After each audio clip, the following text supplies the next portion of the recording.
कौन थी वो? मैं 8 महीने की प्रेग्नेंट थी और अपनी डिलीवरी के लिए अपने मायके गई थी। माँ ने मुझे फोन पर बताया, घर के पीछे की तरफ जो खाली जमीन थी ना, वहां पर एक नया कमरा बनवा लिया है। इतने सालों के बाद जैसे ही अपने घर में कदम रखा, कुछ अलग सा लगा। माँ, ये घर के पीछे की तरफ नया कमरा बनवाने की क्या जरूरत थी? अरे बेटा, घर के पीछे दूर दूर तक खाली जमीन है। तेरे पापा को कई दिनों से लग रहा था कि यहाँ पर एक कमरा बनवा लेंगे तो ताजा हवा मिल जाया करेगी। अब तो ये सब छोड़ और चल जल्दी से दूध पी ले। माँ, मैं थोड़ी देर में पी लूंगी, आप सो जाओ। मैंने दूध का गिलास उठाकर उस खिड़की में रख दिया। पता नहीं कब आंख लग गई। अचानक से खिड़की के पल्लों के खड़कने की तेज आवाज आई। दूध का गिलास धड़ाम से जमीन पर आ गिरा। जमीन पर गिरते ही दूध का रंग लाल हो चुका था। मैंने खिड़की से झांक कर बाहर देखा। चारों तरफ धूप अंधेरा था।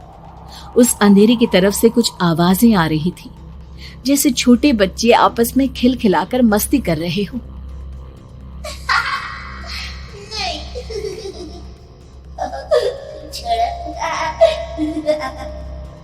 इतनी रात को इतने घनघोर अंधेरे में बच्चों की आवाज कैसे आ रही है? घड़ी में वक्त देखा तो ठीक 12 बजे थे। देखकर मैं सन्न रह गई। बुरी आत्माओं और भूतों की कई कहानियां मैं सुन चुकी थी। वक्त भी कुछ ऐसा ही था। ऊपर से मैं प्रेग्नेंट। सुना था कि ऐसे वक्त में अक्सर बुरी आत्माएं औरतों का पीछा करती है, तो क्या मेरे पीछे भी? पसीने से तरबतर बड़ी मुश्किल से, जैसे कांपते हाथों से मैंने उस खिड़की को बंद किया। जल्दी से जल्दी उस कमरे से बाहर निकलकर माँ के पास जाने के बारे में सोचा, लेकिन जैसे ही दरवाजे की तरफ पलटी, लगा कोई साया हवा की स्पीड से दरवाजे के सामने से गुजर गया। मेरे गले में अटक कर रह गई। मैं जोर से चीख कर माँ को बुलाना चाहती थी, लेकिन वो आवाज खुद मेरे कानों तक नहीं पहुंच पा रही थी। तो माँ तक कैसे पहुंचती? खिड़की के पल्ले एक बार फिर तेज हवा के झोंके से धड़ाम करके खुल गया और पूरी ताकत से मैं चीख पड़ी। जानती थी मेरी चीख की आवाज सुनकर कुछ ही सेकंड में माँ वहां पहुंच जाएगी, लेकिन ऐसा कुछ हुआ ही नहीं। मेरा कलेजा डर के मारे फटा जा रहा था। आखिर माँ ने मेरी आवाज क्यों नहीं सुनी?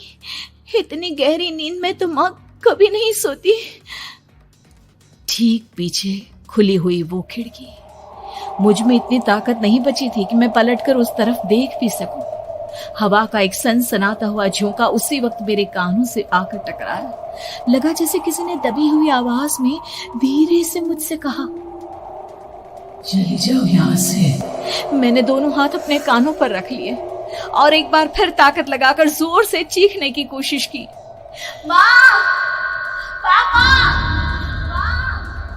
मेरी आवाज उस कमरे की दीवारों से टकराकर वापस मुझे ही सुनाई दे रही थी।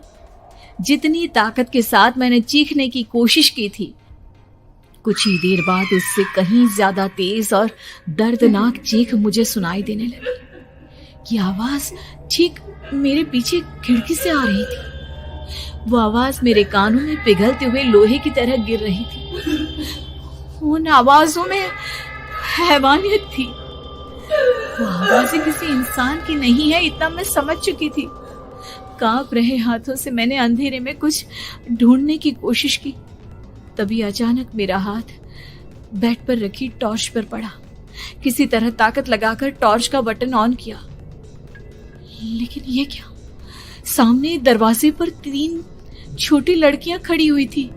उनके हाथ में स्टील के चमचमाते हुए चाकू थे। मैं घबराकर लड़खड़ाई और पीछे की तरफ हटी, लेकिन तब तक वो मेरे पास आ चुकी थी। उनकी गर्दन टेढ़ी थी और उनके हाथों के वो चाकू मेरे पेट को निशाना बनाने को तैयार। मैं जोर से चीखी, नहीं, छोड़ दो मेरे बच्चे को, मत मारो, मत मारो, छोड़ दो मेरे बच्चे को। सोनाली, क्या हुआ बेटा? तू इतनी डरी हुई क्यों है? उठ बेटा, क्या हुआ? हड़बड़ाकर मैंने अपनी आंखें खोली। देखा तो दिन निकल आया था। माँ मुझे जगा रही थी। मेरा चेहरा पूरा पसीने से लथपथ था। क्या हुआ बेटा, तुमने कोई बुरा सपना देखा क्या? मैं अभी तक अपने पूरे होश में नहीं थी। वो मेरे बच्चे को मार देगी माँ। वो लड़की मेरे बच्चे को। मैंने घबराकर अपने पेट को छुआ। सब कुछ ठीक था। और वो दूध जो रात को यहाँ पर गिर गया था, उसका रंग लाल हो गया था। माँ ने हंसते हुए दूध का गिलास मुझे दिखाया। तुमने दूध पिया ही नहीं, पूरा का पूरा ऐसे ही रखा हुआ है। तुमसे कहा था ना सोनाली, सेहत के लिए लापरवाही ठीक नहीं बेटा। लेकिन मैंने तो सब कुछ अपनी खुली आंखों से देखा था। ये सपना कैसे हो सकता है?